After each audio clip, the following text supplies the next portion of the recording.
I needed to remove my power steering pump from my 2003 Duramax.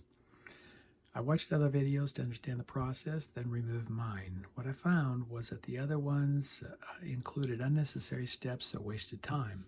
So I created this video to show you step by step the most efficient process with the least amount of effort. It doesn't matter if you're going to remove the power steering pump or the high pressure hose for replacement. This covers both. And if I were to remove either one, this is the recommended process. Let me give you a summary of what I'd recommend to most efficiently, with the least amount of work, take the power steering pump out. First thing you're going to do is disconnect the battery, both batteries, so that there's no power going to anything. The other thing is that there's a red plastic box. You're going to take that bolt out, which holds the bracket. There's only one bolt, one bracket to hold this thing on. Open this thing up and take that nut off, take everything out of here, take the bracket and the plastic box and set it to the side. It's just going to get in your way. The other thing you're going to do is you're going to drain this. Take as much fluid out of here as I can. What I did was I took a fuel hose, I put it to the bottom of the reservoir, and then I siphoned it out. That siphon for me took the hose down to the bottom down there, and put it into a container, and it's going to be maybe 12 to 16 ounces or so, something in that neighborhood is what you're going to get out of this thing, because you want it as dry as possible or as low as possible, so because it's going to be turned this way and that way, and it's going to just be causing a mess with spillage. You're going to take the hose off of here. There's going to be a clamp on there. You can take it off with a pair of pliers, squeeze it, and then remove that. Another thing you're going to do is you're going to take the 3 bolts off of here. You do not have to take the flywheel off. You do not have to take the shroud off here for the radiator. You're going to take the 3 bolts out in the front, along the side there. Those are loose, as an example.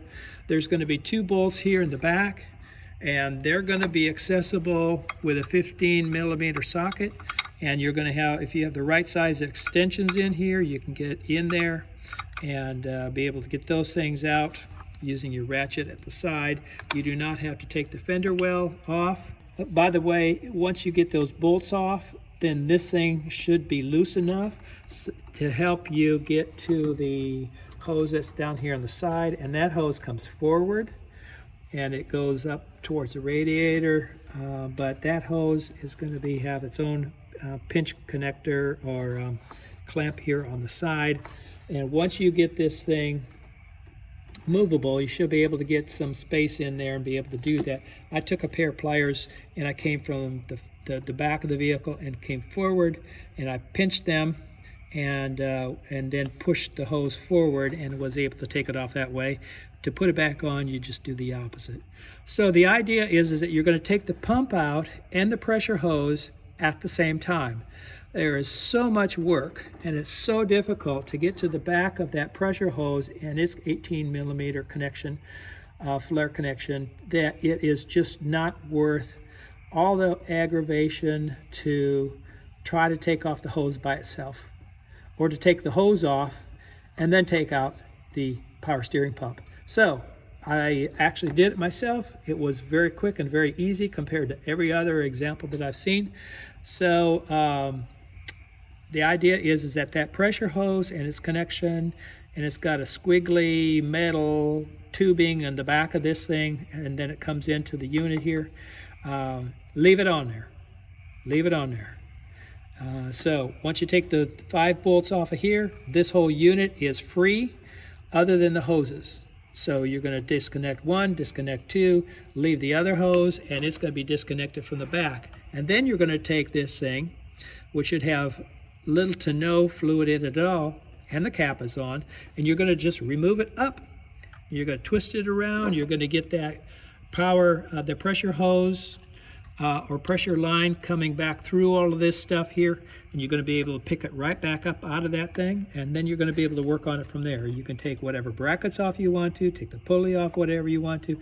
Do all that stuff when it's out of the vehicle instead of when it's in, and it's going to be a lot easier. So even if I were to change that pressure hose, that pressure line, I would remove the pump and the line together, and then do your thing to the hose, and then put it back in together, and then connect everything back up again.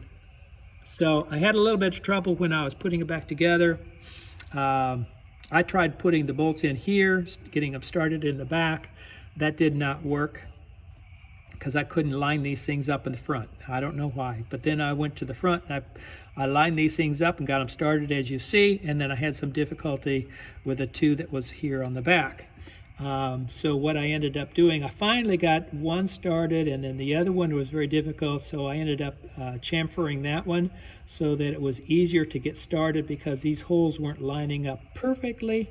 And what I mean by chamfer is the edge of the thread. To get it started, I made it, I ground off just a tiny bit so that it was angled, so that that would make it easier for that to self-start.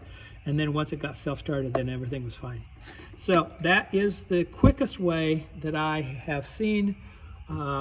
It's quicker than anything I saw documented. I saw a few videos. Hope that helps you.